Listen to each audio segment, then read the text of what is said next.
प्रदूषण को और इस वातावरण को, जो बरसात की ठंडी गर्मी की जो वातावरण का निर्माण डिस्टर्ब हो रहा है, ये हमारे मानव प्राणी की हवस की देन से सब हो रहा है। हर एक व्यक्ति धनवान बनने की तरफ आगे बढ़ रहा है, बुद्धिजीवी नहीं बनना चाहता, सिर्फ धनवान बनना चाहता है। जितने पशु पक्षी जीव जंतु कीड़े मकोड़े की जनसंख्या बढ़ेगी, उतना ही इस धरती पे, इस भारत के ब्रह्मांड के अंदर, हमारी भारत की धरती के अंदर पर्यावरण का निर्माण बनेगा। नमस्कार, मैं हूं लक्ष्मण सिंह राठौड़ और आप देख रहे हैं जयवर्धन न्यूज़। पर्यावरण संरक्षण के साथ ही पन्नाधाय वनस्थली जो विकसित की जा रही हैं, उसको लेकर मुख्य रूप से संकल्पबद्ध पर्यावरण प्रेमी आशापुरा मानव कल्याण ट्रस्ट के संस्थापक नानजी भाई गुजर हमारे साथ में हैं।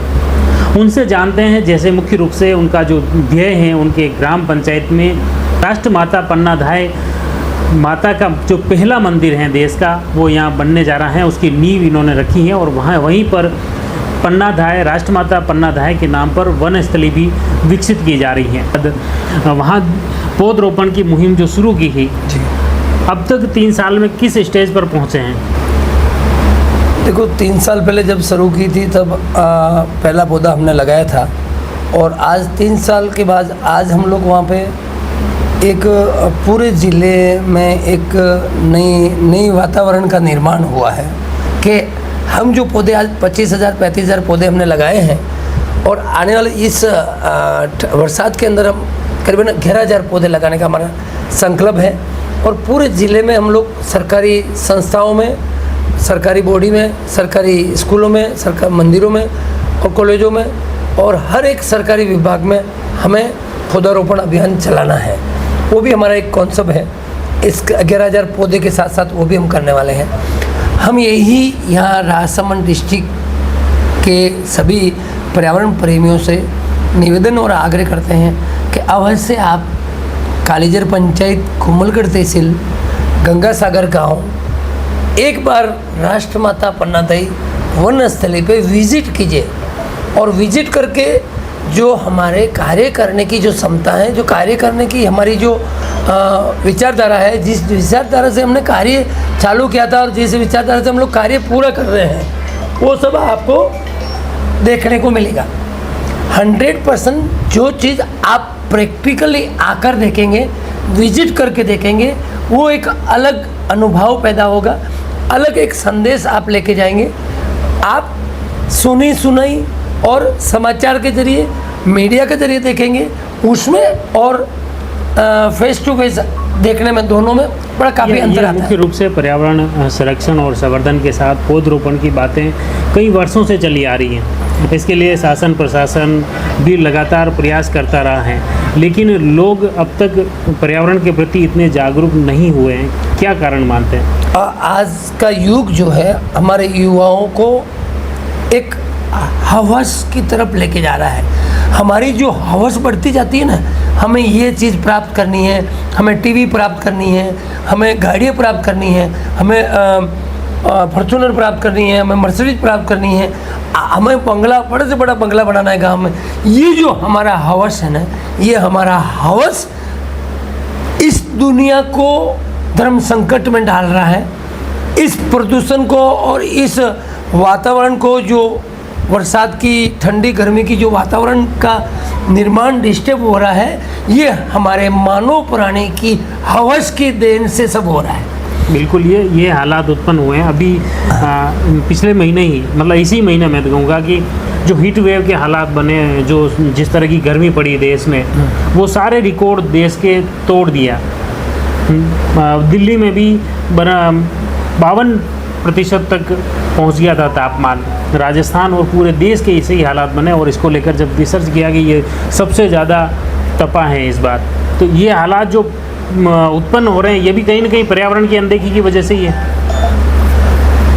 आज के युग में 90% मानव जो बुद्धिजीवी बन रहे हैं, जो सक्षम मनुष्य बन रहे हैं, शासन प्रशासन सरकार के हजारों प्रयास जो हैं इस क्लाइमेट को सुधारने का, वो सारे भी फीके पड़ जाते हैं।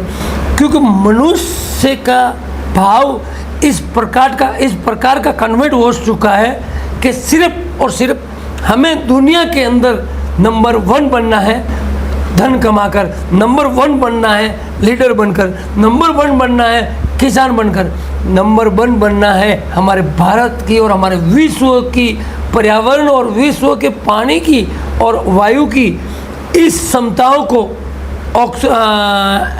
ऑक्सीजन और हमारे प्रदूषण ना फैले, इसमें हम पूरा विश्व नंबर 1 बने।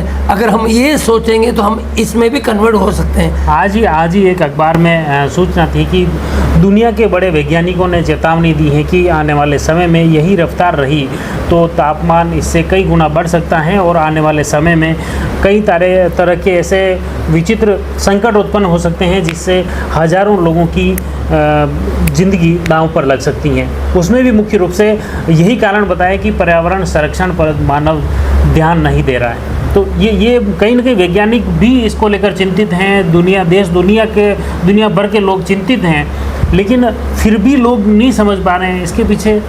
अरे इस भारत की धरती के ऊपर भारत सरकार जो है, हमारे अरबों खरबों रुपये जो होते हैं भारत सरकार के, वो हमें ऐसी बात कहना नहीं चाहिए, लेकिन कहना चाहिए जो भी हमारी बात को सुने।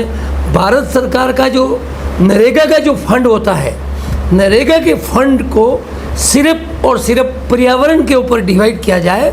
नरेगा के फंड से एक व्यक्ति को 120 दिन का जो आय मिलता है, जो मूल्य उनको जो कीमत मजदूरी मिलती है, वो 120 दिन का जो फंड होता है, उस व्यक्ति को उस 120 दिन का फंड पे 1000 पौधे या 2000 पौधे या एक पौधे की कीमत लगा दी जाए कि एक पौधा 3 साल बड़ा होता है और 3 साल में उसको 660 दिन की मजदूरी होती है। 660 दिन की मजदूरी उस 1000 पौधों को बड़ा करने में 660 दिन में 3 साल में हमें 660 दिन का पैसा उसको देना है और उसको सिर्फ वो पौधे उसके आजू बाजू में बड़े करने हैं। वो नरेगा से हमारी भारत सरकार, राज्य सरकार और हमारे जितने भी पंच पटेल और शासन प्रशासन में बैठे हुए बुद्धिजीवी जो वर्ग है, वो लोग बैठ के इस पे मंथन करें और हमारे इस भारत के अंदर जो मनरेगा का अरबों खरबों रुपया एक पंचायत में महीने का कम से कम 1-1 करोड़ रुपया भी जाता है मनरेगा के माध्यम से, वही पैसा हम लोग पानी के लिए, पानी के स्टोर के लिए और पानी और पर्यावरण के पेड़ पौधों के लिए, फल फ्रूट वाले पौधे लगाएं, आयुर्वेदिक दवा वाले पौधे लगाएं, जिसे पशु पक्षी जीव जंतु कीड़े मकोड़े मधुमक्खी सारों का निर्माण, सारों का जीवन जो है आगे बढ़े और सबकी जनसंख्या बढ़े। जितने पशु पक्षी जीव जंतु कीड़े मकोड़े की जनसंख्या बढ़ेगी, उतना ही इस धरती पे, इस भारत के ब्रह्मांड के अंदर, हमारी भारत की धरती के अंदर पर्यावरण का निर्माण बनेगा।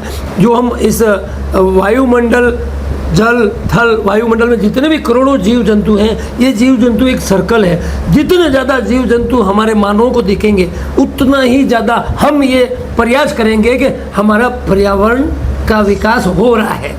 कि हमारे महाराणा प्रताप जैसे वीर योद्धा घास की जड़ी बूटी का सेवन कर कर, आयुर्वेदिक जड़ी बूटियों का सेवन कर कर, उनका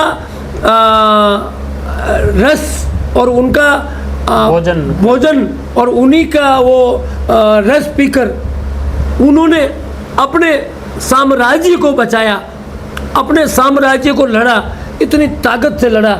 आज हम लोग एक गेहूं की रोटी खाते हैं, वो भी यूरिया खाद मिला के खाते हैं, क्योंकि हम गौ पालन नहीं करना चाहते, हम भैंस नहीं रखना चाहते, हम बकरी नहीं रखना चाहते। हमें पशुपालन से नफरत होने लगी है। जब हमें पशुपालन से नफरत होने लगी है, इसलिए हम मृत्यु की तरफ दिशा बदल रहे हैं। हमारी आयु दादा परदादा 120 साल 100 साल रहते थे, आज हम लोग 60 से 70 एवरेज हमारे भारत की धरती पे 68 साल की उम्र हो गई है मानव की।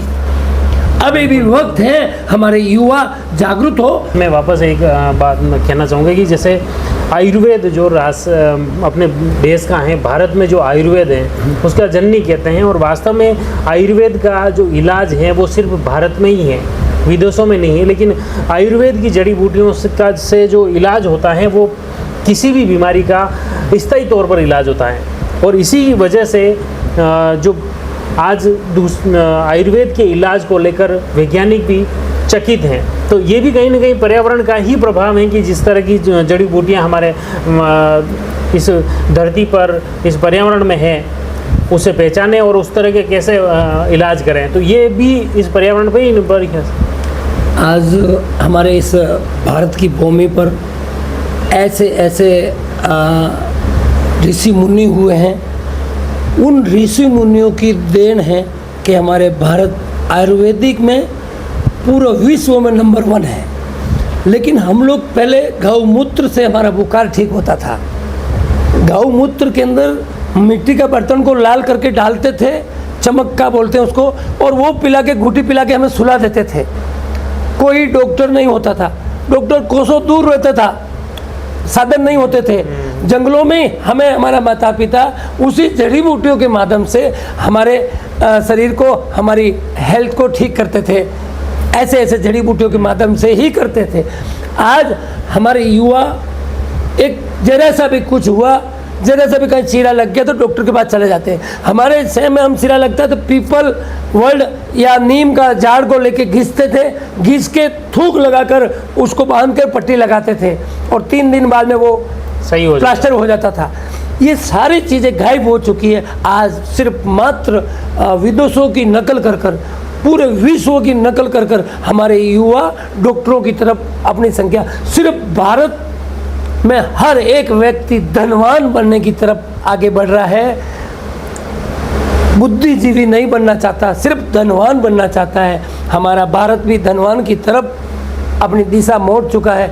आज भी वक्त है भारत के युवाओं के बीच में कि हमारी परंपरा को देखते हुए हम ऐसा कुछ कार्य करें कि हमारा भारत विश्व गुरु पर्यावरण के अंदर और आयुर्वेदिक के अंदर और योगा गुरु के अंदर हमारा भारत हर एक नाम के आगे विश्व गुरु कहलाए। जैसे पिछले 5-7 साल पहले जो शुरुआत की थी कि किस तरह से पर्यावरण के प्रति लोगों को जागरूक करूं, इसके लिए आपने गुजरात से राजस्थान तक यात्रा निकाली, रथ यात्रा निकाली, लोगों को पौधे भी वितरण किए, राजसमंद जिले में भी वितरण किए, मेवाड़ में वितरण किए। तो क्या वो अभियान जो आप अब सिर्फ एक ग्राम पंचायत तक सीमित किया है, इसके पीछे क्या वजह मानते हैं? क्या जागरूक ताकि जो अभियान आपने शुरू किए थे उसके कोई सार्थक परिणाम नहीं मिले? नहीं, उससे हमें हरिओम सिंह जी को हमने पहली बार 4000 पौधे दिए थे 2018 में, उससे हमें सीखने को मिला। फिर मैं रेगुलर 4 साल तक वो यात्रा हमने चलाई और 2.5 लाख पौधे हमने वितरण किए पूरे गुजरात, महाराष्ट्र बॉर्डर से लेकर भिलवाड़ा, आसीन, देवनारायण भगवान मंदिर तक, मालाश्री तक और कोमलगढ़ तक, पूरे राजसमंद में। लेकिन फिर लोगों ने, आप जैसे बुद्धिजीवी ने बोला, नानजी भाई आप पटक पटक के पौधा देकर, हजारों पौधे देकर चले जाते हो, पौधे लगाए कहाँ? दिखने के लिए कुछ नहीं है आपके पास। तो फिर हमने तय किया कि जहाँ हम पैदा हुए हैं वहाँ हम जंगल ज़मीन है, 1800-1900 बीघा ज़मीन है चारागाह, वो चारागाह ज़मीन की हमने NOC लेकर हम तो कह रहे हैं कि 1.25 लाख पौधे लगाना चाहते हैं, लेकिन हम वहाँ हज़ारों पौधे लगाने की कोशिश कर रहे हैं। पानी नहीं है, कुछ नहीं है। आज मैंने वहाँ पे 35,000 पौधे लगा चुका हूँ। 35,000 में से 20 से 22,000 पौधे जो है सही सलामत है 3 साल में। इस साल में हमारा 11,000 पौधों का प्रोजेक्ट है।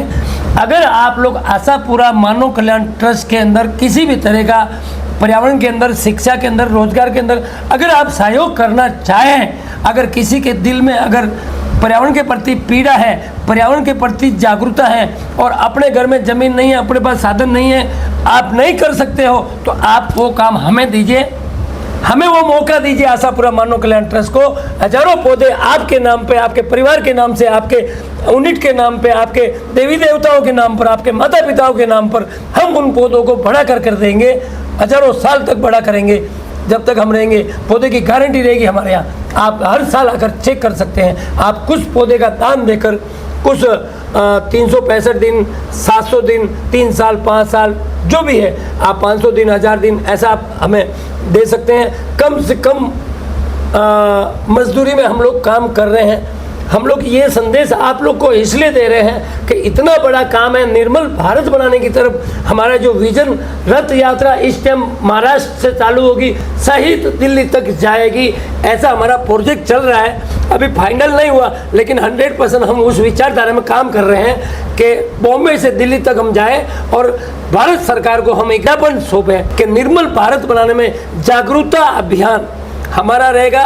राष्ट्र माता पन्नाधाई महाराणा प्रताप अमृता देवी जागरूकता अभियान, बिल्कुल जागरूकता अभियान फैलाया जाएगा। तो धन्यवाद। ये थे नानजी भाई गुर्जर, और ख़ास बात संदर्भ इसलिए बना कि जैसे कि अपनी भारत सरकार द्वारा भी एक चेतावनी जारी की गई थी, जिसमें कि अब तक करीब 40-50 लोग इस हीट वेव गर्मी के कारण मर गए थे, और इसी के चलते ये जो सबसे ज़्यादा तापमान आया, इसके पीछे भी कहीं ना कहीं देखें तो पर्यावरण के प्रति, पर्यावरण जो दूषित हो रहा है वो वही मुख्य कारण है।